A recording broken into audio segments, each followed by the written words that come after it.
Hey everyone, welcome back to my channel. Today we are making delicious street style chow mein at home, spicy, flavorful and easy to prepare. Before starting the recipe, if you are new to our channel, please click on subscribe button for more delicious recipes. Let's get started.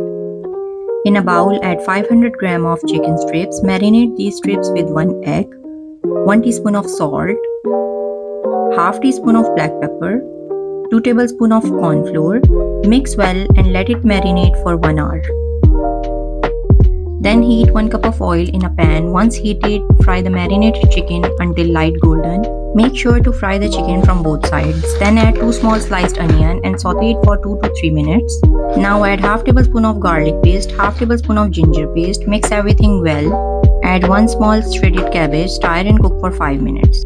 Add 1 teaspoon of chili powder, half tablespoon of salt, half teaspoon of chili flakes, 2 tablespoons of sugar and half cup soya sauce. Stir well and cook it for 5 minutes. Then add half teaspoon of black pepper and half tablespoon of chicken powder and another cup of soya sauce. Mix well and cook it for 2 to 3 minutes. In a large pan, add 450 gram of boiled spaghetti and pour the chicken mixture over it. Mix everything well so the noodle absorb all the delicious flavor. Finally, add 1/4 cup of chopped green onion and give it a final toss.